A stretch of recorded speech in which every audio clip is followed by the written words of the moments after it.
ಬಡತನ, ಹಸಿವು ಅನ್ನೋದು ಮನುಷ್ಯನನ್ನ ಏನು ಬೇಕಾದ್ರೂ ಮಾಡಿಬಿಡುತ್ತೆ, ಯಾವುದೇ ಹಂತಕ್ಕೂ ಕೂಡ ಕರೆದೊಯ್ಯುತ್ತೆ. ಸ್ನೇಹಿತರೆ, ನಾವು ಹೇಳುತ್ತಿರುವ ಈ ದೇಶದಲ್ಲಿ ಬಡತನ ಅನ್ನೋದು ಮನುಷ್ಯನನ್ನ ಯಾವ ಹಂತಕ್ಕೆ ಕರೆದೊಯ್ದಿದೆ ಗೊತ್ತಾ? ಈ ದೇಶದಲ್ಲಿ ದೇಹವೇ ಮಾರಾಟದ ಸರಕು. ಬಣ್ಣ, ಆಕಾರ, ವಯಸ್ಸಿಗೆ ತಕ್ಕಂತೆ ಈ ದೇಶದಲ್ಲಿ ಹೆಣ್ಣಿನ ದೇಹಕ್ಕೆ ಬೆಲೆ ಕಟ್ಟುತ್ತಾರೆ. ಗಂಟೆ, ಗಳಿಗೆ, ವಾರ, ತಿಂಗಳ ಲೆಕ್ಕದಲ್ಲಿ ಹೆಣ್ಣು ಇಲ್ಲಿ ಮಾರಾಟ ಆಗ್ತಾಳೆ. ಅದ್ಯಾವುದಪ್ಪ ಆ ದೇಶ ಅಂತೀರಾ? ಅದೇ ಮಡಗಸ್ಕರ್. ಮಡಗಸ್ಕರ್ ಇದೊಂದು ಪುಟ್ಟ ದ್ವೀಪ.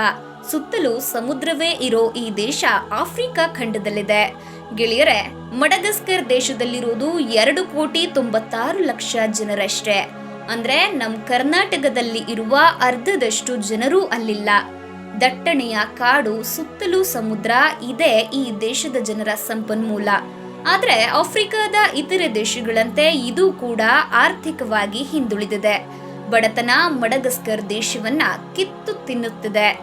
ಇಲ್ಲಿನ ಜನರಿಗೆ ಹಣ ಗಳಿಸುವುದಕ್ಕೆ ಇರುವ ಮೂಲವೇ ಪ್ರವಾಸೋದ್ಯಮ. ದೇಶಕ್ಕೆ ಬರುವ ಪ್ರತಿ ಪ್ರವಾಸಿಗರು ಕೂಡ ಇವರಿಗೆ ಕಂತೆ ಕಂತೆ ನೋಟು ಇದ್ದಂತೆ. ಹೊರದೇಶದಿಂದ ಮಡಗಸ್ಕರ್ನ ನೀಲಿ ಬೀಚ್ಗಳಲ್ಲಿ ರೌಂಡ್ಸ್ ಹಾಕಲು ಸಾವಿರಾರು ಜನರು ಬರುತ್ತಾರೆ. ಇಂತಹ ಪ್ರವಾಸಿಗರನ್ನೇ ಗುರಿಯಾಗಿ ಇಟ್ಕೊಂಡು ಇಲ್ಲೊಂದು ಪ್ರವಾಸೋದ್ಯಮ ಶುರುವಾಗಿದೆ. ಅದೇ ಸೆಕ್ಸ್ ಟೂರಿಸಂ. ನಿಜ ಸ್ನೇಹಿತರೆ, ಮಡಗಸ್ಕರ್ನಲ್ಲಿ ಸೆಕ್ಸ್ ಟೂರಿಸಂ ಇದೆ. ಕನ್ನಡದಲ್ಲಿ ಹೇಳೋದಾದ್ರೆ ಲೈಂಗಿಕ ಪ್ರವಾಸೋದ್ಯಮ.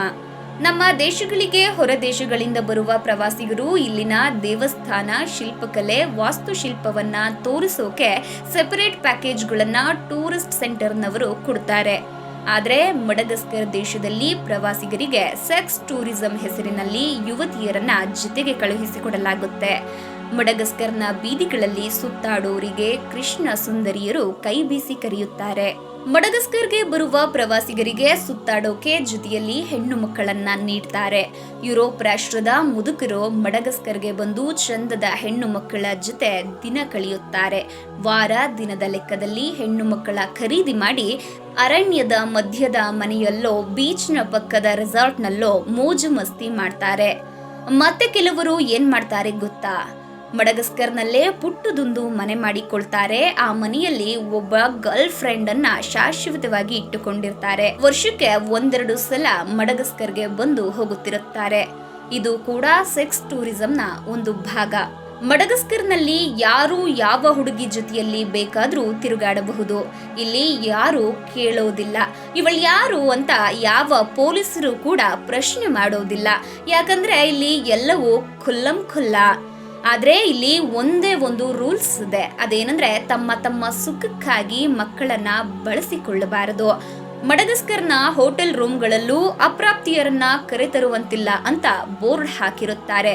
ಒಂದ್ ವೇಳೆ ತಮ್ಮ ಮಕ್ಕಳನ್ನ ಹೋಟೆಲ್ಗೆ ಕರೆದೊಯ್ಯಬೇಕು ಅಂತಿದ್ರೆ ID ಪ್ರೂಫ್ ನೀಡಿ ಒಳಗೆ ಕರೆದೊಯ್ಯಬೇಕು. ದುರಂತ ಅಂದ್ರೆ ಕೆಲವರು ದುಷ್ಟರು ಬಾಲಕಿಯರನ್ನೂ ಸಹ ತಮ್ಮ ತೃಷೆ ತೀರಿಸಿಕೊಳ್ಳಲು ಇಲ್ಲಿ ಬಳಸಿಕೊಳ್ತಾರೆ. ಅದಕ್ಕಾಗಿಯೇ ನಕಲಿ ID ಪ್ರೂಫ್ ಮಾಡಿಕೊಡುವ ಗ್ಯಾಂಗ್ ಕೂಡ ಇದೆ.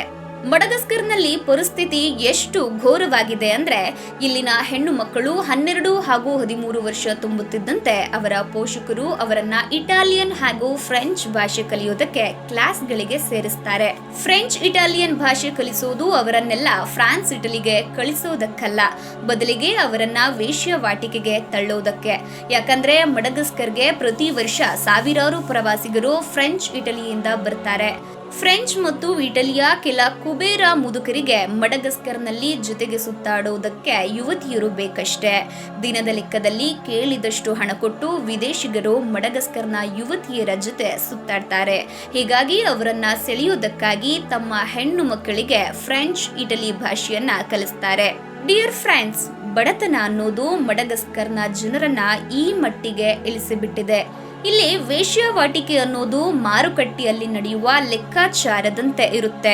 ಬೀಚ್ ಪಕ್ಕದ ತಾಳೆ ಮರದ ಕೆಳಗೆ ಇವತ್ತು ಒಬ್ಬನ ಜೊತೆಗಿದ್ದ ಮಹಿಳೆ ನಾಳೆ ಮತ್ತೊಬ್ಬನ ಜೊತೆಗೆ ಇರುತ್ತಾಳೆ. ಇದು ಅಲ್ಲಿನ ಅನಿವಾರ್ಯ.